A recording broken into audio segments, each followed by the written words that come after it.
નામ અનિતિ છે. હું ધોરણ 8માં અભ્યાસ કરું છું. હું તમને આજે કુંભ મેળા વિશે થોડું જણાવીશ.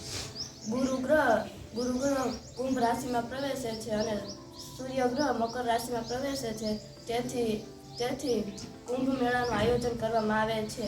ગુરુ ગ્રહને પરિભ્રમણ કરતા 12 વર્ષ લાગે છે. તેથી 12 વર્ષે કુંભ મેળાનું આયોજન કરવામાં આવે છે. હું તમને આજે કુંભ મેળાને એક પ્રસંગ કહીશ. સરસ. એક વખત દેવતાઓ અને દાનવો ચંદ્રમથક કર્યું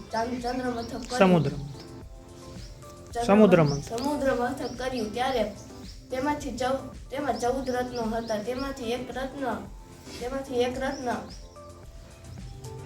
અમૃતનો કુંભ નીકળ્યો. તે અમૃતના કુંભ જે પીવે તે અમૃતત્વ બની જાય. દેવતાઓ વિચારતા હતા કે દાનવો આ અમૃત પીશે તો સૃષ્ટિને જીવવાનું હરામ કરી દેશે. એટલું વિચારી તે એ સમયે ઇન્દ્રનો પુત્ર જયંત આવીને કુંભનો ઘડો લઈને દોડવા માંડ્યો. દેવતાઓ અને દાનવો પણ તેની પાછળ દોડવા લાગ્યા.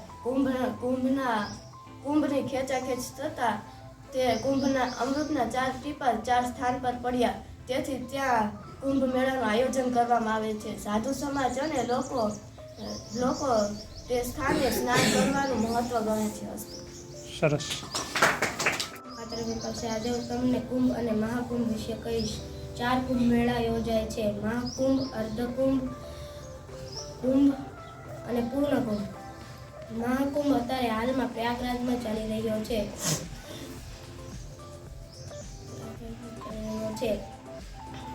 ઇન્દ્રનો પુત્ર જ્યારે સમુદ્ર મંથન થયું ત્યારે તેમાંથી અમૃત નીકળ્યું. ત્યારે તે ઘડો લઈને ભાગ્યો હતો. ત્યાં ભાગતા 4 ટીપા પડ્યા હતા. નાસિક, ઉજ્જૈન, પ્રયાગરાજ અને હરિદ્વાર 3 જગ્યાએ ટીપા પડ્યા. ત્યાંથી ત્યાં કુંભ મેળા યોજાય છે. છેલ્લો મહાકુંભ મેળો 1850માં યોજાયો હતો. ત્યાં ખૂબ ઓછી સંખ્યાએ લોકો આવ્યા હતા. પણ અત્યારે 2025ના મહાકુંભમાં કરોડો લોકો આવ્યા છે અને ફોરેનથી પણ લોકો આવે છે.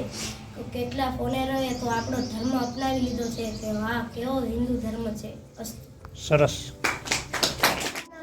માનસી છે. આજે હું તમને કુંભ મેળા વિશે કહીશ. કુંભ મેળાના મુખ્ય 4 પ્રકાર છે જેવા કે કુંભ, અર્ધકુંભ, પૂર્ણ કુંભ અને મહાકુંભ. મેળાઓ ઉજ્જૈન, નાસિક, હરિદ્વાર, પ્રયાગરાજનો સમાવેશ થાય છે. આ મેળાઓ 1.5 થી 4 મહિના સુધી ચાલે છે. તેમાં દુનિયાભરમાંથી લાખોની સંખ્યામાં શ્રદ્ધાળુઓ પવિત્ર નદીના પાણીમાં સ્નાન કરીને ધન્યતા અનુભવે છે. પરંતુ સાધુ સંતોને પહેલો સ્થાનનો અધિકાર દેવતાઓ દ્વારા આપવામાં આવે છે. દર 6 વર્ષે અર્ધકુંભ થાય છે અને દર 12 વર્ષે પૂર્ણ કુંભ થાય છે. 144 વર્ષે મહાકુંભ થાય છે. આ વર્ષેથી મહાકુંભ મેળાઓ યોજાઈ રહ્યા છે. ક્યાં યોજાઈ રહ્યા છે?